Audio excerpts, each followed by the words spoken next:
हाय दोस्तों, आज हम लोग क्या पढ़ने वाले प्रश्नावली 3.1। 3.1 का पहला तो पहले पढ़ लिए थे, अब सेकंड देखते। सेकंड क्या, क्रिकेट टीम के एक कोच ने 3900 रुपये में 3 बल्ले तथा 6 गेंद खरीदी। बाद में उसने एक और बल्ला तथा उसी प्रकार की 3 गेंद 1300 रुपये में खरीदी। इस स्थिति को बीजगणितीय तथा ज्यामितीय रूपों में व्यक्त कीजिए। दूसरे का क्या हल करते हैं। हल क्या, माना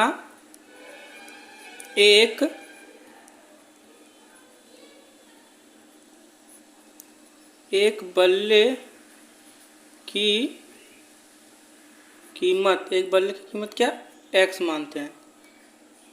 इसी प्रकार माना एक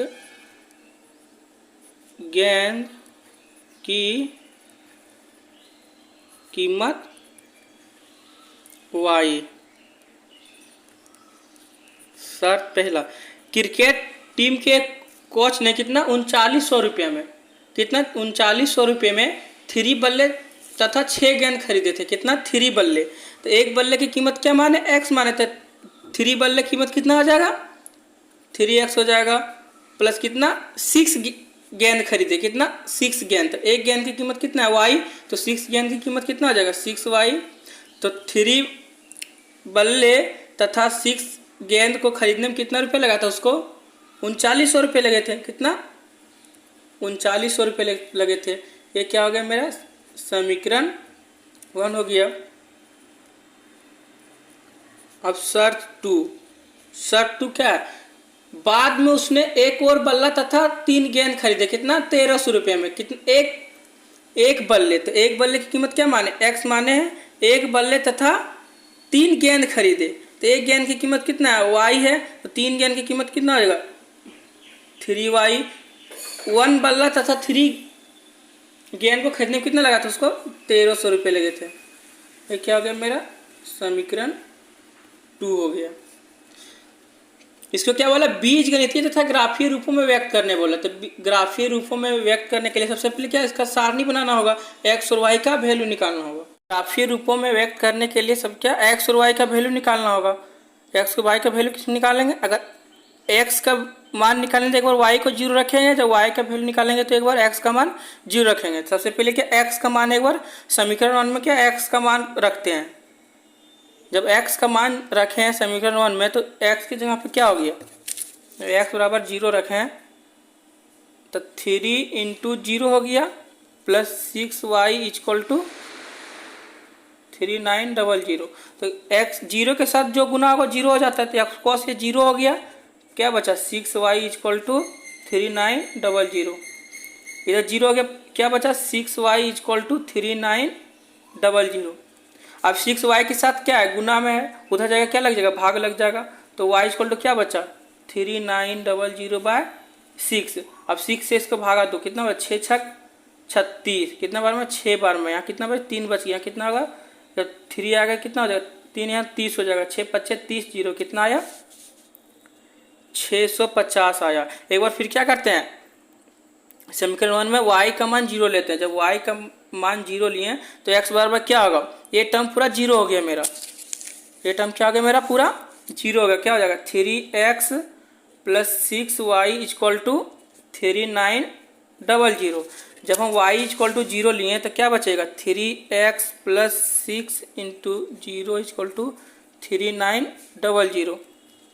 क्या बचा, 3x बराबर 3900। ए टर्म पे क्या हो गया मेरा, पूरा 0 हो गया। किसी के साथ 0 के साथ गुना करेंगे तो वो टर्म को भी 0 कर देगा। तो 3 क्या, x के साथ क्या गुना में है, इधर जाकर क्या भाग लग जाएगा। तो x बराबर क्या होगा, 3900/3। 13 तिया कितना होता है, 39 और 00 क्या आया, x बराबर कितना आया, 1300। इसी प्रकार समीकरण 1 में भी हम लोग x और y का वैल्यू निकालेंगे। तो x और y का वैल्यू निकालने क्या, एक बार x को 0 करेंगे, एक बार y को 0 करेंगे। जब x को 0 करेंगे y इक्वल टू निकल जाएगा, y को 0 करेंगे तो x बराबर निकल जाएगा। तो x एक बार क्या करते हैं हम लोग, x बराबर 0 करते हैं। जब हम लोग x को 0 किए, जब x को 0 कर दिए, x क्या, 3x plus 3y equal to 1300। जब हम लोग क्या किए, x को 0 किए तो क्या हुआ, 0 प्लस 3y=1300। क्या होगा y क्या इसके साथ गुना में है तो क्या होगा y=300/3। 3 से भाग दो, 3 4 जा 12, कितना 1 बचा कि यहाँ पे क्या है 0 है तो 1 और कितना होगा 1 और 0 10 हो जाएगा, 3 3 जा 9, फिर 1 यहाँ आएगा कितना होगा 3 3 जा 9। ये कंटिन्यू चलते रहेगा, इसलिए क्या करना 4 3 3 4 कर देना। y कितना आया मेरा 433.4। एक बार फिर क्या करेंगे y को 0 x को 0 रखें, फिर किसको रखेंगे y को 0 रखेंगे। जब y को 0 किए तो ये टर्म पूरा 0 हो गया। x बराबर कितना आया 1300, अब कॉस्टली आएगा कितना है 1300 आया। कितना जब y टर्म 0 हो गया तो x बराबर कितना है 1300। यहाँ तक किसी को समझने में डाउट है तो कमेंट में लिखें। तो हम लोग को ग्राफ छापना था, हम लोग को ग्राफ तैयार हो गया। देखते कैसे समझते हैं। x बराबर कितना था 0 तो x कहाँ पे x 0 है और y कितना 650 है, कितना 650। यहाँ पे क्या 600 है, ये बीच में क्या 700 है, क्या है 800 है तो 650 क्या होगा 600 और 700 के बीच में होगा। 700 के बीच में कितना है 650। 650 लिखें 0 और 650 का पहला पॉइंट यहाँ पे बना। नेक्स्ट कितना y कितना 0 तो y यहाँ पे कितना है 0 है और x कितना है 1300। 1300 कहाँ यहाँ पे है x कितना है मेरा 1300 और y कितना है 0 तो एक पॉइंट यहाँ बना। मेरा समीकरण 1 कहाँ से यहाँ मिला। पहला लाइन क्या मेरा यहाँ से यहाँ मिला है, क्या है मेरा समीकरण 1 का पहला लाइन मिल गया हमको। अब किसको देखते हैं समीकरण 2 को देखते हैं। समीकरण 2 का x कितना है x 0 है और y कितना है 433.4 है तो 433.4 कहाँ होगा देखो कितना है 400 है, ये बीच में क्या है 500 है, क्या 600 है तो 433 कहाँ होगा 400 और 500 के बीच में। तो 400 और 500 के बीच के भी थोड़ा नीचे कहाँ 433.4 यहाँ पे है। देना ग्राफ की देखना छोटा छोटा लाइन होगा उसमें काउंट करके 433.4 यहाँ पे देखना। और y कितना है मेरा और y कितना यहाँ पे 0 है, x कितना है 1300 तो y कितना है 0 x क्या कितना है मेरा 1300 तो मेरा क्या दूसरा लाइन यहाँ से यहाँ गया मेरा क्या हो गया समीकरण 2 हो गया।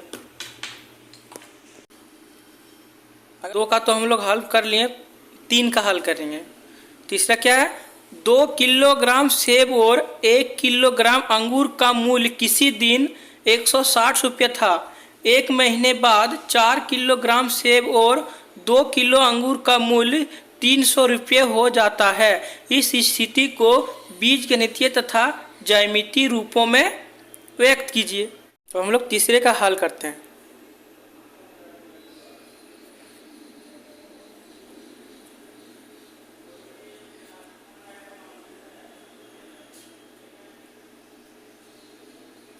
माना 1 किलोग्राम सेब की कीमत क्या मानते हैं हम लोग x मानते हैं।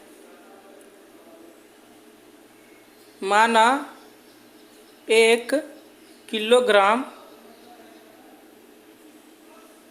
अंगूर की कीमत क्या माने y माने और 2 किलो सेब और 1 किलो अंगूर का मूल्य कितने रुपए में खरीदता था वो 160 रुपए में। कितना वो शर्त पहला 2 किलो सेब खरीदता था, कितना 2 किलो सेब तो 1 किलो सेब का मूल्य कितना है x है तो 2 किलो सेब का मूल्य कितना होगा 2x होगा, 2x हो जाएगा।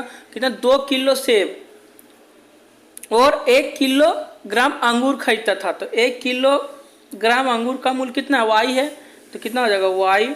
2 किलोग्राम सेब और 1 किलोग्राम अंगूर का मूल्य कितना था 160 रुपया। वो कितने में खरीदता था 160 रुपये में खरीदता था। क्या हो गया मेरा पहला समीकरण 1 हो गया। शर्त दूसरा